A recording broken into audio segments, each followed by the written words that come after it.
Une fée pas comme les autres, de Jean Touraine. Il y a tout juste 10 ans, nous avions évoqué ici même Lust for Life, un film alors en projet autour du séjour de David Bowie et Iggy Pop à Berlin.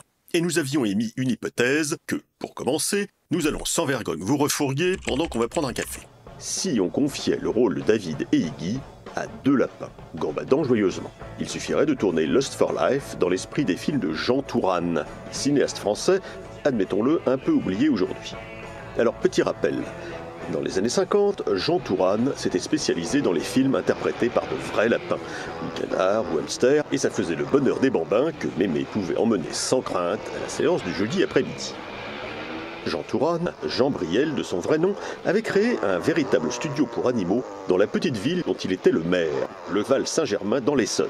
Et où il est maintenant enterré, aux côtés de Lino Ventura. Ça n'a rien à voir, mais c'est comme ça. Et où il est veillé par Saturnin le canard en personne. Car oui, c'était lui le créateur de Saturnin le canard.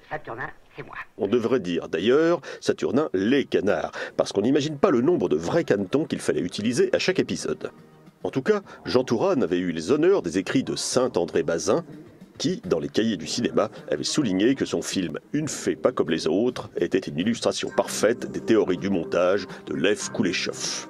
Le fameux effet Kuleshov. Vous savez, c'est le coup de l'expression de l'acteur qui a l'air de changer, en fait elle change pas, c'est le plan d'avant qui change, du coup on croit que c'est l'expression de l'acteur qui change, mais en vrai, elle n'a pas changé, l'expression de l'acteur.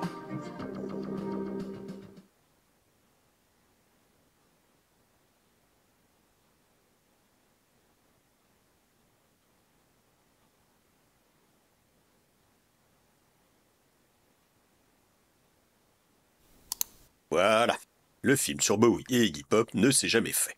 Mais penchons-nous donc davantage sur ce Une fée pas comme les autres, qui était sorti fin 1956 au cinéma Rex Normandie et Moulin Rouge, en double programme avec un célèbre court-métrage, Le Ballon Rouge. Un film censément très émouvant et poétique, surtout 70 ans après, ne serait-ce que parce qu'on a l'occasion d'y revoir Paris au milieu des années 50, mais un film qui a néanmoins traumatisé plusieurs baby-boomers de moins de 8 ans, parce que le gamin au ballon rouge, à la fin, il s'envole, et on se demande ce qu'il va devenir, là-haut, dans le ciel accroché à ses ballons, et on a peur parce qu'il va bien finir par tomber. Et c'est d'ailleurs ce qui est arrivé à Albert Laboris, le réalisateur du Ballon Rouge, puisqu'en 1970, son hélicoptère s'est crashé pendant le tournage de ce qui sera par la force des choses son dernier film, Le Vent des Amoureux. Mais Une fée pas comme les autres, ça fait un peu peur aussi en fait, avec la scène de l'orage qui détruit tout dans le village, ou le personnage du méchant magicien qui observe les faits et gestes de tout le monde à distance sur son écran, comme le faisait le docteur Mabuse, et qui pétrifie les gentils animaux avec la baguette magique qu'il a volée grâce à la mélodie secrète de la fée, et c'est pour ça qu'il a enlevé le chien chocolat, mais heureusement, Saturnin est là pour le soutenir, et la jolie chanteuse Barbara avec sa plume sur la tête se réveille et tout finit bien. Comment ça, ce n'est pas très clair cette histoire ? À dire vrai, le texte de Une fée pas comme les autres a été écrit par cette dame très chic, nommée Louise de Villemorin. Son œuvre la plus connue était Madame II, qui fut mise en image par Max Ophuls, mais elle n'avait pas du tout aimé cette adaptation, et elle ne se privait pas de l'exprimer en ronchonnant. Madame II, à mon avis, tel que je vois les choses, on a acheté le titre, mais on n'a pas fait le livre. Il n'y a absolument rien dans Madame II qui soit comme ça devrait être. En plus de ça, c'est un film rasoir, alors. Sur ce coup-là, beaucoup ne seront pas d'accord avec elle. Et on ignore ce que Louise de Villemorin pensait d'une fée pas comme les autres. Ah, on ne sait pas trop quelle substance louche elle consommait, Louise, mais comme ses meilleurs amis s'appelaient Jean Cocteau et André Malraux, elle devait savoir où se fournir en bonne qualité. Parce que c'est vrai que ça part un peu dans tous les sens, Une fée pas comme les autres. Avec des trous dans le scénario toutes les 5 minutes, à tel point qu'il finit par avoir un petit côté cut-up, le scénario. D'ailleurs, il s'y passe des choses qui pourraient davantage trouver leur place, par exemple dans Le Festin nu, que dans 30 millions d'amis. Bon d'accord, on exagère peut-être un peu. William Burroughs, en tout cas, aimait beaucoup les chats, les gros chats comme les petits chats, et dans Une fée pas comme les autres, justement, on découvre des petits chats qui conduisent des locomotives. Des petits chats qui s'éveillent langoureusement, mais aussi des gentils toutous patrons de bistrot qui servent des coups à boire aux facteurs, des grenouilles trapézistes, des lapins qui font leur toilette, ou encore des lapins qui jouent au billard. de façon tout aussi talentueuse que le faisait à la même époque le célèbre Monsieur Ed, le cheval qui parle. Et on va vous confier un secret, ce n'est pas vrai, il ne parlait pas vraiment. Monsieur Ed, c'était un trucage. En ce qui concerne les billards, si, il jouait réellement très bien. Enfin, on n'en est pas très sûr. Mais les lapins ne faisaient pas que jouer au billard dans une fée pas comme les autres. Pour les besoins du tournage, ils ont appris à tirer à la carabine. Et ça, ils en ont probablement été ravis. Parce que ça peut toujours servir un matin face à un chasseur. Mais il n'est en revanche pas certain que les poules ont réellement apprécié la longue scène du shampoing dans le salon de coiffure. Pas sûr que Monsieur Fameux, le chien, a été amusé par la séquence du réveil matin aquatique. Pas sûr non plus que, une fois prisonnier dans l'antre du méchant, Chocolat a vraiment aimé se faire transformer en paupiette, vigoureusement ficelée. Il faut admettre que, de nos jours, une fée pas comme les autres aurait du mal à être tournée telle qu'elle sans protestation des ligues de protection des animaux. Et n'aurait sans doute pas eu droit à cette mention désormais traditionnelle à la fin du film.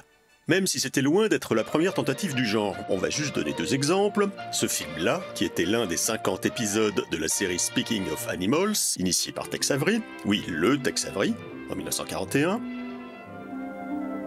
Ou cet autre film, en 1948, Bill and Co., dont les vedettes étaient un couple d'inséparables, des Lovebirds en anglais. Oui, on a déjà vu des Lovebirds quelque part au début d'un autre film beaucoup plus connu, mais où là, ça tourne mal. C'est bien fait pour les humains. En attendant, on imagine qu'avec le genre de casting de Une fée pas comme les autres, cela n'a pas été très commode de faire obéir tous les acteurs au bon moment. Pour en être convaincu, il n'y a qu'à voir le long suspense autour de la réflexion du chat devant sa soucoupe de lait, genre j'y vas-tu pas, dans La Nuit américaine. Là, dans un reportage de la télévision belge, on découvre Jean Tourane et son équipe en train de tourner une scène d'un autre de ses films, avec William le Basset et Dudule le Pingouin, qui a sans doute été vexé de se rendre compte qu'il n'avait pas d'aussi belles oreilles que son partenaire. Et l'un des problèmes principaux de Jean Tourane était la différence de proportion entre ces divers comédiens. Les compartiments étaient bondés. Oies, dindons, cochons, lapins, canetons. En plus, il était sans doute encore moins évident de faire paisiblement cohabiter tout le monde, ne serait-ce que le renard à côté des poules. De méchantes langues prétendent que pour se simplifier la vie, Jean Tourane a d'ailleurs utilisé occasionnellement, ici et là, des animaux, disons, pas tout à fait vivants, mais après tout, dans les oiseaux aussi, c'était le cas.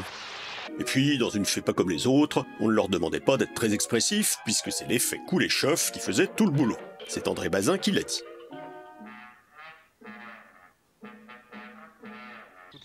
Il n'empêche que, toujours dans le reportage de la télé belge, Tourane avait lui-même répondu à la question qu'on se posait tout à l'heure en avouant ceci. Il y a 12 Saturnins qui arrivent, enfin 12 canetons, disons, qui arrivent par semaine, mais un seul Saturnin. Seuls les téméraires, Saturnins partit à l'aventure. Jean Tourane ajoutait qu'un Saturnin commençait à tourner dès l'âge de 3 jours, mais sa durée, disons, utile, était de 4 jours, parce qu'à partir d'une semaine, il atteignait l'âge ingrat, et n'était donc plus très photogénique. Et il est resté discret sur le destin des Saturnins après leur passage devant la caméra. On va dire qu'ils s'en sont pas si mal tirés, plutôt que de s'être fait broyer prématurément, ou gaver en vue d'une brillante carrière de foie gras. Toujours est-il que la star de Une fée pas comme les autres, c'était bien lui, Saturnin le Canard, qui est devenu après cela une grande vedette de la télévision, populaire auprès des enfants, des baby-boomers, et qui a même connu une seconde carrière américaine sous le nom de Dynamo Duck.